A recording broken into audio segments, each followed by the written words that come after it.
ખાતે મતદાન કરી છે, શું કહેવા માંગો? લોકશાહીના પર્વમાં આજે સૌથી પહેલાં પ્રભુ શ્રી રામના આશીર્વાદ લઈ અને નડિયાદ વિધાનસભાના બૂથ નંબર 113માં અનુક્રમ નંબર 224 ખાતે મારું મેં મતદાન કર્યું છે.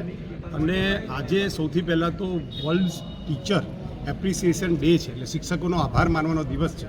આ દેશને વડાપ્રધાન નરેન્દ્રભાઈ મોદી એ શિક્ષક રૂપે મળ્યા છે કે જેમણે દેશની લોકોને શિક્ષણ આપ્યું છે કે લોકો એક બને અને લોકો રાષ્ટ્રહિતમાં કામ કરે, લોકોને રાષ્ટ્રધર્મને દેશ પ્રેમ જેમણે શીખવાડ્યો છે એમનો પણ આભાર માનવાનો આજે દિવસ છે.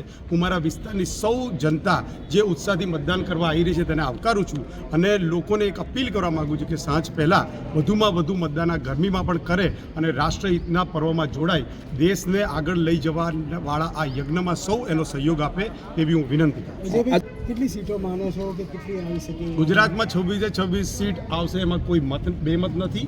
અને ખેડા સૌપ્રથમ તો મને આ લોકસભાની ચૂંટણીમાં ભારતીય જનતા પાર્ટીનો દરેક કાર્યકર્તા એ એટલી મોટી દેશભાવના સાથે કામ કરતો દેખાય.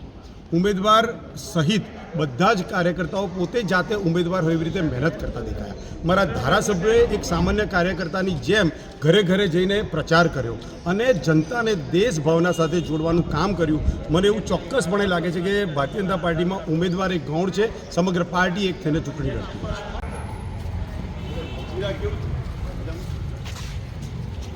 રાકેશ ભાઈ 113માં બહાર કોણ છે?